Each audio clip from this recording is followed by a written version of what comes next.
Hello everybody. Today's video is going to be a bit more of, I guess, a serious topic.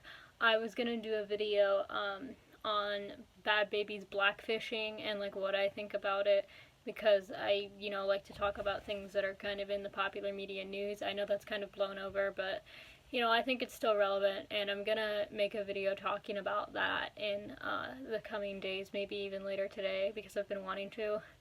But I saw a video on TikTok today that inspired me to make this video, so that's the video that I saw on TikTok. I'm not going to put the girl's name or anything just for privacy reasons, but the video, the girl talked about the abuse that she suffered while going to a religious school. And I've talked about that, like what happened to me going to this school before. We didn't go to the same school, like she lives in another state, but I did also suffer abuse at the hands of a religious school, and I've talked about it in brief, but I've never really like gone in depth about it. I made a video a long time ago, like 3 years ago, called Storytime Principal Almost Had My Channel Deleted, and that talked about it in more of a lighthearted way, but I really kind of wanted to go in depth and talk about what I experienced, because people never really ask questions about it or anything. And I think it's definitely important to call attention to this kind of stuff. So, here we go. Also, people like to say that, oh, your 2 nails are missing. It's because I have piercings, and I like to be able to put the balls back on when they fall off. I would love to say the name of the school so bad, but I can just write a sassy-ass Yelp review if I want to get my story out there and have the name of the school known. But because I do have a lot of internet clout, I guess, on TikTok and also on YouTube, since Calvin Guerra shouted me out about the Jessica Yaniv situation, I don't really have any updates on that. I've talked to Reagan a little bit, but that's we're still waiting for updates on that. But so a lot of people have been listening to what I have to say recently, and I really appreciate that. But as much as I would love to say the name of the school, I can't, because they could possibly sue me. And I know that they would try to sue me. So I'm not going to. But for the sake of this video, let's just give this school a code name. Let's call this school St. Patrick's Lutheran School. Now, this place, I was raised Catholic. My mom's side of the family is Catholic, and my dad's side of the family is Jewish. And I was always more in touch with my mom's side of the family. We still see my dad's side of the family because they live closer to us, but my mom's side of the family is always the one that I've been closer to. They're the side of the family that sucks, and I realized as I've gotten older that most of the people on that side of the family kind of suck. But, I always visited them more when I was younger and kind of grew up with them a little bit more, so I was raised Catholic, and that's fine. Like, the church that I was going to when I was younger, I went to a Catholic church pretty much up until I was 12 years old. I was an altar server. I participated in the Christmas pageants. The people at that church were absolutely amazing, like the definition of what a Christian should be. Very open to people, open-minded, very family-friendly, nice people, nice church. Now, I don't know if this was my mom's idea entirely because I was raised Catholic, or if she got the idea from like a relative to put me in a Catholic school, but I was in a Catholic school from kindergarten till 4th grade. And the reason why I left to go to a different school, the school wasn't necessarily bad, but they weren't the up-to-par Christians. They were the ones that nitpicked and were very strict and not so nice to people that didn't fit their amazing frame of what a person should be. So they were very cliquey. I had friends, I had enough friends, I had a pretty substantial group of friends, but at the same time I felt left out a lot, and they were very cliquey and there was a lot of favoritism, so that's why I left that school. And my life would have been a whole lot different had I not left, but yeah.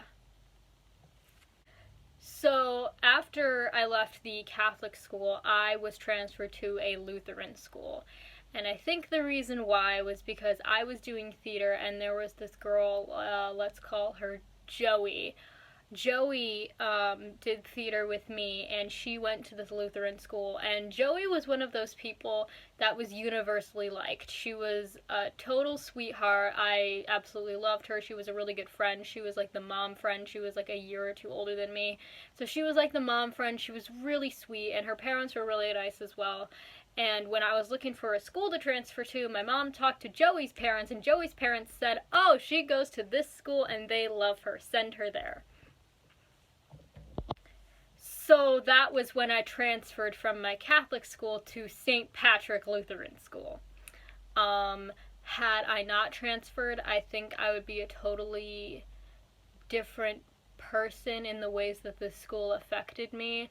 But then again, had I not transferred, I wouldn't be able to tell my story or anything like that, and kind of not expose the school necessarily, because I'm not saying the real name of the school, but if you know me in real life and you know my past, you know the place I'm talking about.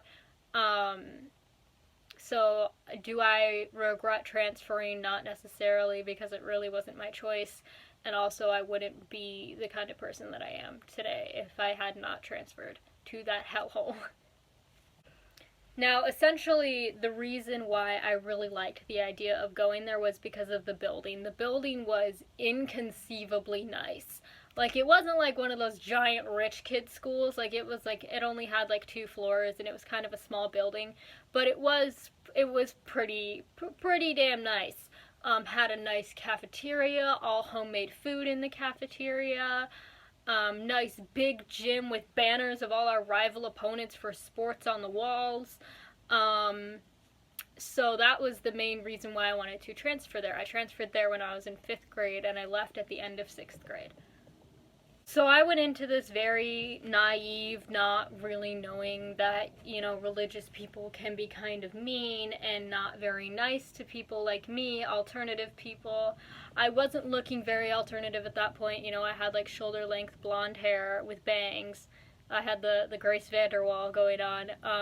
But at that point, I was getting more into a lot of my alternative stuff. I had some clothes from Hot Topic that I would wear all the time, and etc. So, but it seemed kind of nice when I was touring. They just hired a new teacher that year, so both the new teacher and I were starting at the same time, so that was nice. Now, my 5th grade year wasn't nearly as bad as the year after, but I'm going to touch on it lightly because that's when all of this started. In my Principal Almost Deleted My Channel video, I might find the link and link it below, but if I don't link it below, you can just scroll back and find it. It's from 2016. That was when that happened.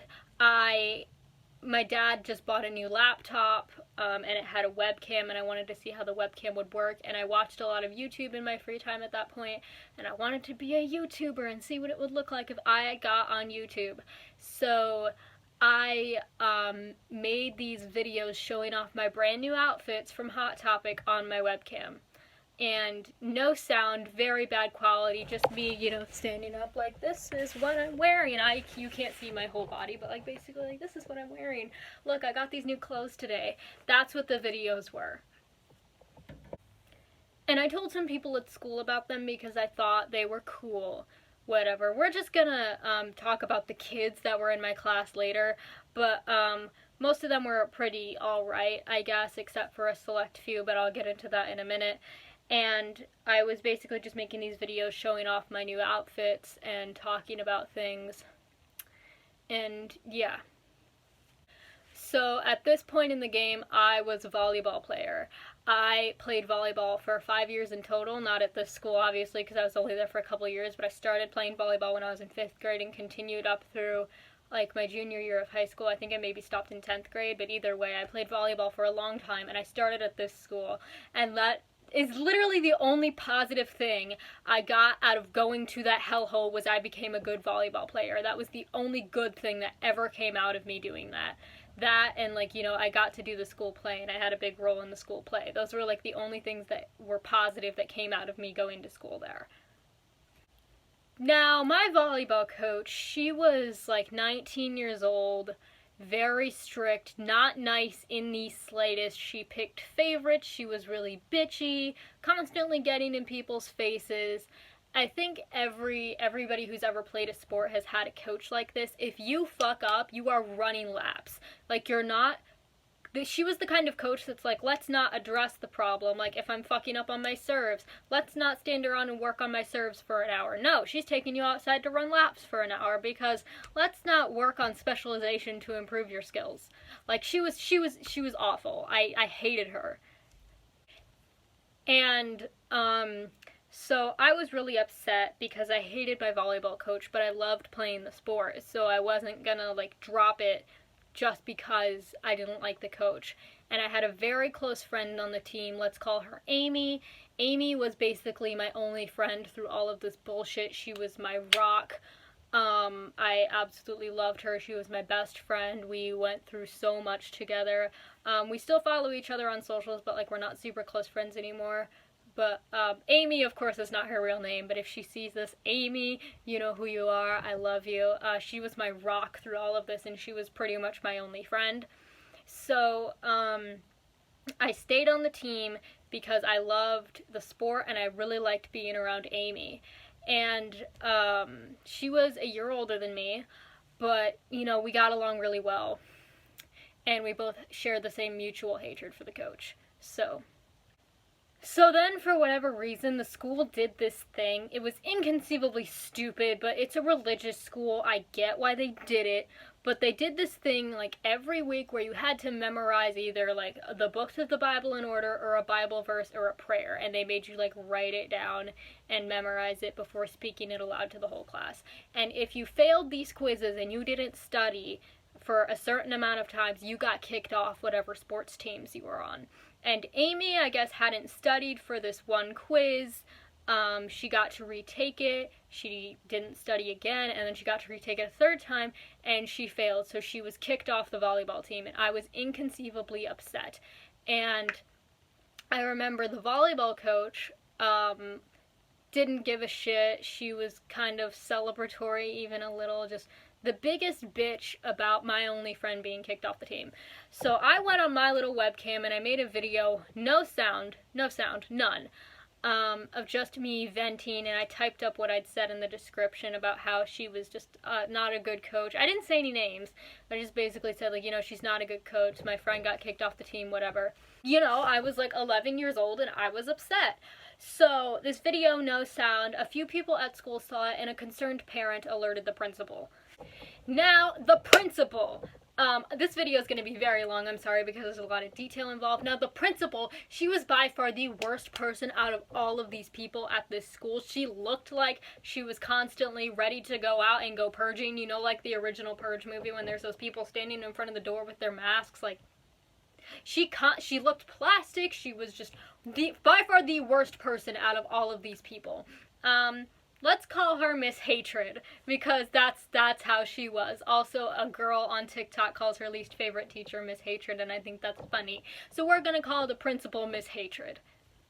We were literally at volleyball practice about to go to a fucking tournament, and, like, I'm ready. I'm sitting in the corner practicing my serves up against the wall. I'm fucking pumped for this game, and oh, there's a little chickadee outside my window. That's very cute. We get a lot of birds in our yard this time of year.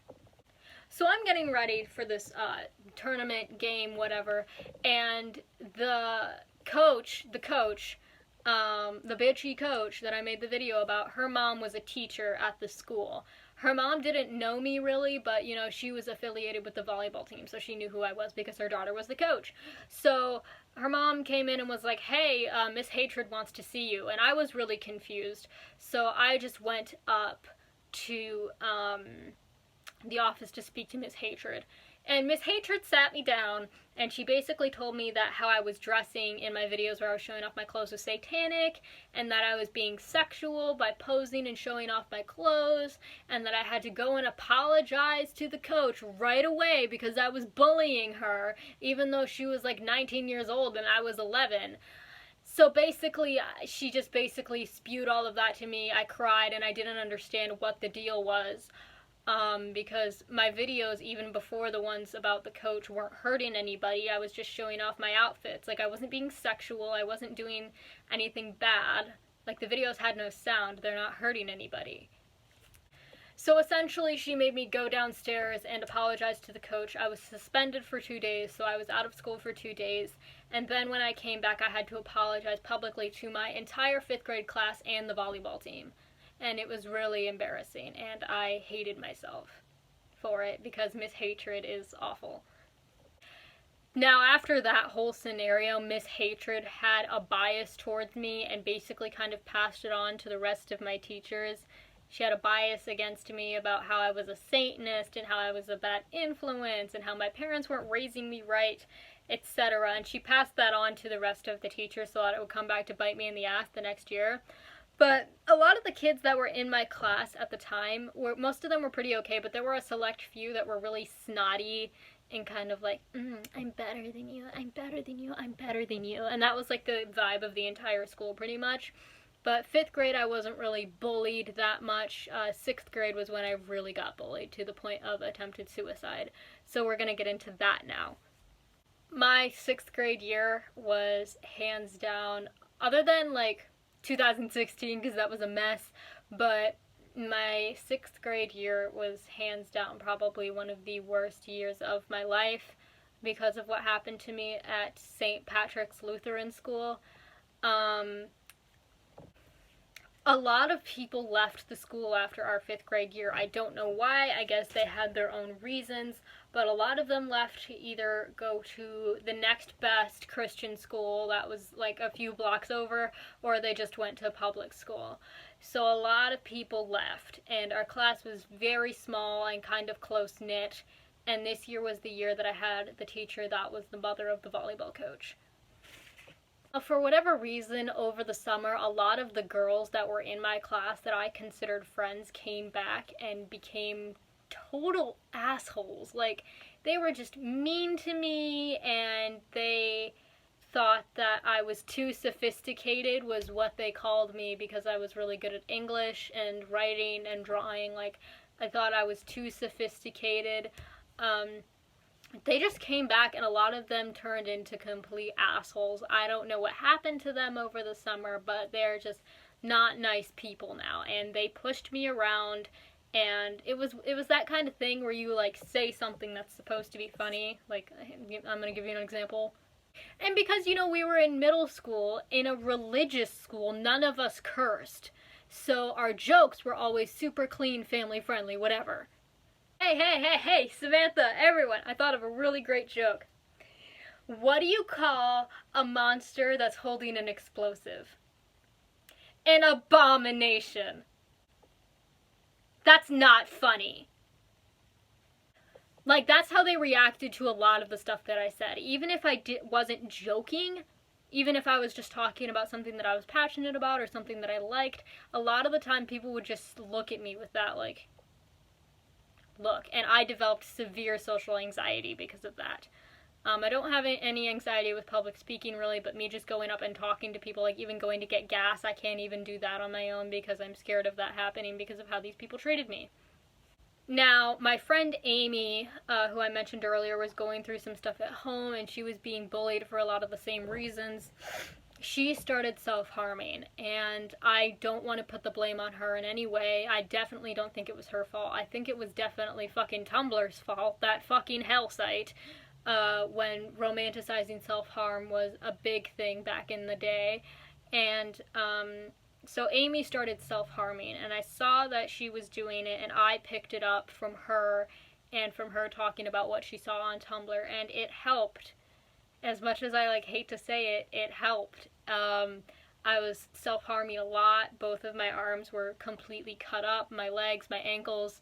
I was a disgusting mess because I was being bullied so much, and I was hurting myself because that was my way of dealing with it. Now, eventually another girl saw what I was doing. Nothing against the girl, but her parents were horrible people. Nothing against the girl, just fuck your parents. Don't fuck your parents. I'm gonna stop. Like, her parents were bad people, essentially. So this other girl saw what I was doing, and she started doing it, and then the parent told the principal that the girl picked it up from me because I was the Satanist, and I always got blamed for things that I didn't do or things that weren't my fault. So I got sent to the principal's office because I was self-harming, and I had to sit there and explain to the principal, hey, I'm getting bullied, do something, and fucking Miss Hatred just sat there with her little purge smile on her face like,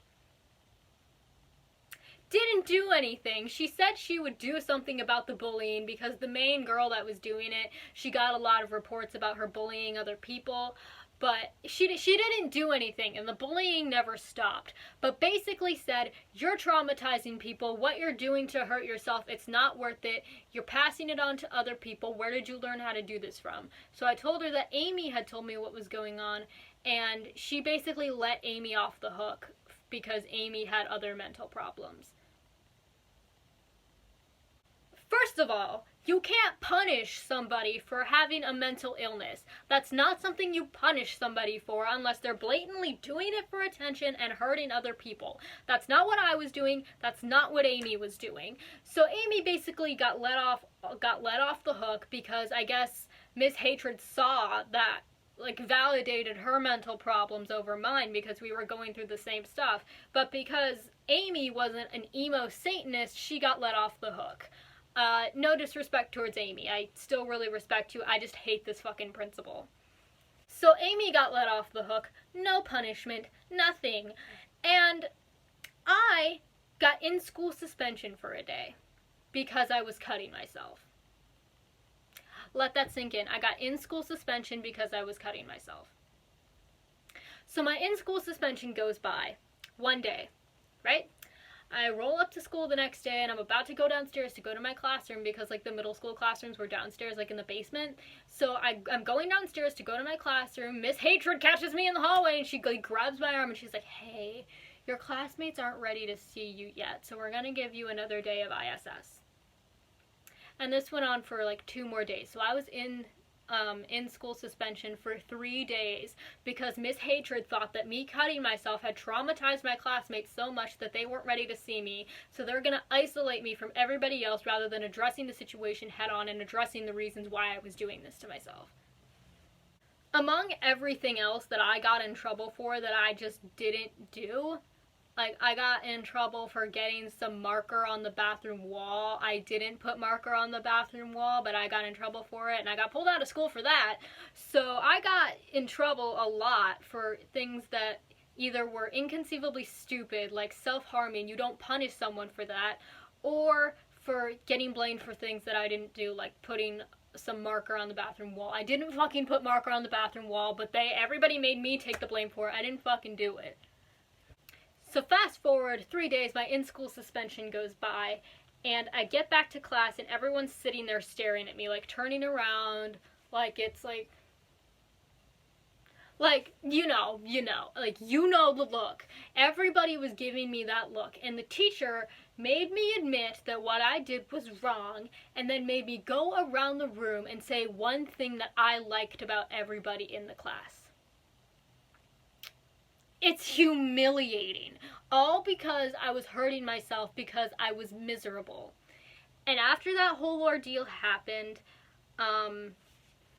I truly believe that school twisted my parents' knowledge of my mental health problems. My parents have never understood self-harm until recently, or the things that I was dealing with. They definitely didn't understand it at that point, and the school fed it to them like it was a manipulation tactic to get people to feel bad for me. So I was punished for this. I was never really sent to therapy. They sent me to one creepy old therapist for a few weeks, but I was sent to, like, one really old creepy therapist, and then I was punished. I got screamed at, and so I think that school really warped my parents' vision of what was really happening to me. And even after that little intervention, I kept doing it. Because of what happened to me at that school, which caused me to start self-harming, I continued doing it up until I was, like, a junior in high school. Like, it went on for a long ass time. And I'm not going to go into detail really about what happened or the specific scenarios in which all of this happened, but because of my parents' ignorant view on what was happening to me, and because of the school bullying me because of my mental health issues, I attempted suicide 3 times when I was at that school. I was 12 and 13 years old. Nobody should have to go through that at that age because the administration at their school is bullying them for having mental health problems. That shouldn't happen to anybody, let alone a 12, 13-year-old girl. Those are just the big things that they did that were really horrible, that really left scars on me, other than just the little microaggressions that they had towards me and biases towards me. But punishing somebody for mental health issues is not the right thing to do. They were also really homophobic and Islamophobic and just like disgusting people. And all of them, I think, still teach there. I frankly don't care, but it was a cult. Like, if you go to a religious school, you are entering a cult. It was not a family. It was not a great place to grow. It was a cult. And I was left with a self-harm addiction. I didn't think that I was going to live past 18 because I thought that I was going to kill myself somewhere along the way. And being that young and being suicidal, you don't plan for anything because you think you're going to kill yourself before you turn 18 anyway. So it's really fucking awful to think that I wanted to kill myself at 12 and 13 years old because I was being bullied by the administration at the school I was at that was supposed to be a family. So I was left with a self-harm addiction. I developed severe social anxiety that I don't think will ever go away because of the way that the students treated me, like constantly looking at me funny whenever I opened my mouth. I don't have a fear of public speaking. I never have. I still do theater. I'm not afraid to get up in front of people, but making friends and new people and just being out around people really kind of terrifies me now because of the way that I was treated by the students and because the administration never did anything about it.